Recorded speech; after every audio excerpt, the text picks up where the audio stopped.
Hey guys.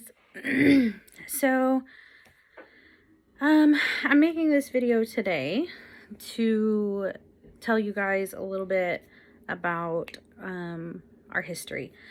So I realize that some of you may not know everything, and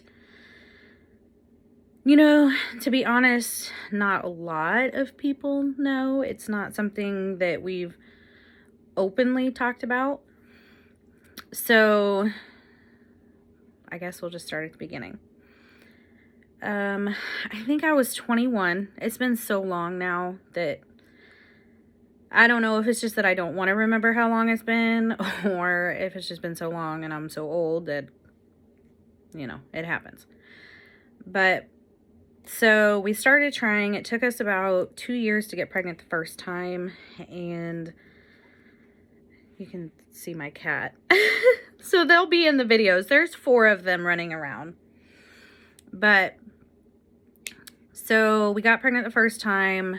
I think I was about 6.5 weeks when I had a miscarriage. That was devastating. When you get pregnant for the first time, you don't really think that anything will happen, but 9 months later, you'll have a baby. Because not a lot of people talk about miscarriages and infertility, and so that one was pretty rough. The next time I got pregnant was about 2.5 years later. I got quite a bit further that time. I was about 10.5, 11 weeks. I went to the doctor, and it was the first ultrasound, and I could just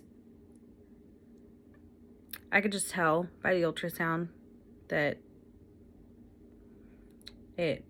wow, the lighting is awful. I look like it's really not that dark, y'all, I promise, but I even have the light on, like, right, maybe that's my problem. Anyway, I'm like a squirrel. Nut, I'm just everywhere.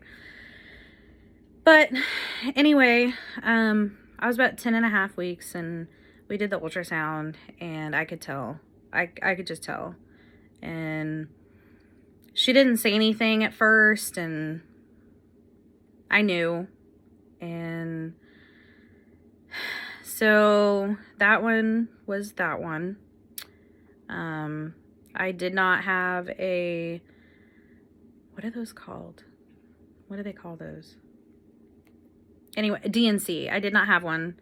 I wanted to try naturally, and it happened to work out for me. So that one I did pass naturally. And the third time, so things had been a little off.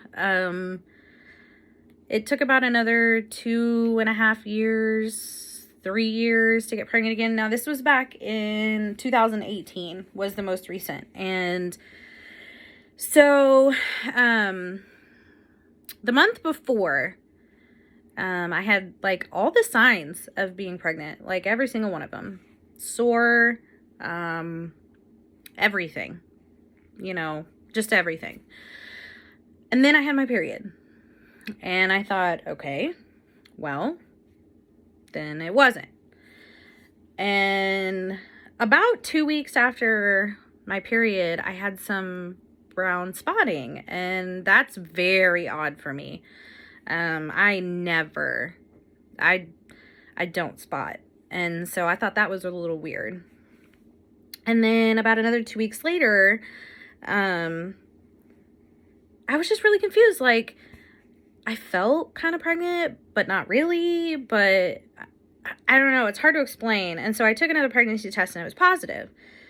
And we were really excited, went over to my sister's house, and it just started getting weirder. Like, the pain started getting worse. And at that point, I kind of knew what was going on.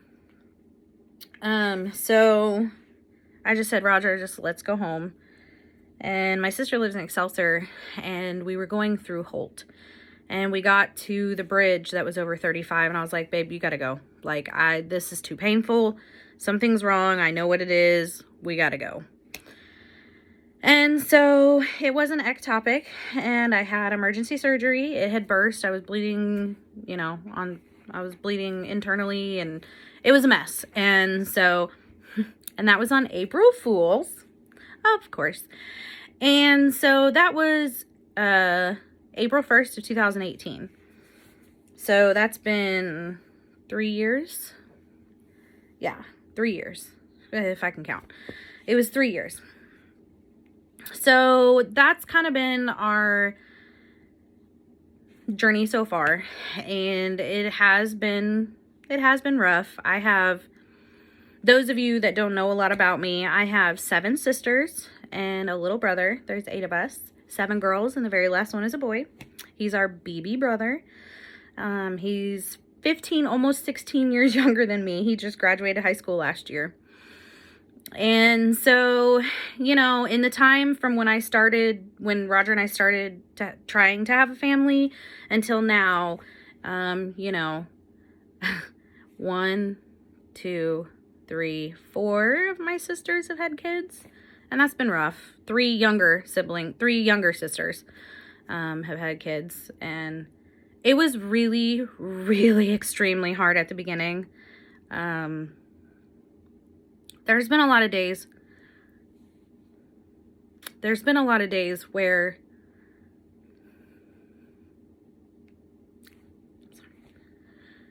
it's extremely hard, and there are some days where I'm like, thank goodness I don't have kids, you know. I think every woman who goes through infertility goes through that. It's easier to deal with now than it used to be. I've gotten older. You know, things change when you get older. You change as a person when you get older. And so it's not as rough anymore when my sisters have kids. But it's still, you know, it's still there. But anyway, give me just a second. All right, so I got my HSG this morning, and I mean, I kind of figured what was going to happen, and so he was like, all right, which fallopian tube do you still have? I said the left side, and if you guys have gotten this far, thank you. Like, thank you for watching it. I just want people to know. I just want people to know what's going on and how infertility sucks. I'm not gonna lie, it sucks. But anyway, we did the HSG, which means hysterosalpingogram. So basically, they opened my cervix a little bit and they put dye into my uterus, my fallopian tube, one. And they watch it with x-rays. So as he was doing that, I mean, I knew what was going to happen. But he was like, oh, well, the dye won't go through. It's not opening up. It's not opening up. And I said, yeah, well, I kind of figured. He finally got my left fallopian tube to open. And we finally got to see that the dye was passing through. He told me it took a lot more than normal women down there, to get the dye through my fallopian tube, but it was blocked. My remaining fallopian tube was blocked, so it is not now, you know, and if you have a blocked fallopian tube, you're not getting pregnant. Like, you're just not. So now I think because I had a blocked fallopian tube, Dr. Riggs, which is his name, our RE's name is Dr. Riggs. I think he'll want further testing. I really do. Just because my fallopian tube was blocked, I think that'll be the case. So I'll let you know if he wants further testing, what other kind of thoughts that he had of what I had done, you know, if there's anything else that I need to know about the hysterosalpingogram, and see what he thinks. But I do think that he's gonna want more testing. So we'll see from here how that goes. And thank you guys for being here. If you guys have watched this long, I know this is a really silly YouTube thing that people do, but if you've watched this long, if you want to just leave something in the comments for me, I would really appreciate it. I have no idea how many people watch these. If you guys are enjoying these, like, do I need to keep doing these? Do you want me to keep doing this? So just leave me a comment down below and let me know if you want me to keep making videos. If you want to see more of my everyday life. It's kind of boring, I'm not gonna lie. Like, you're currently sitting, I don't have a vlogging camera. I don't have any of that stuff. I don't even have a laptop, a computer, nothing. So you're currently my phone sitting on my sewing machine on my quilting table. So in my living room.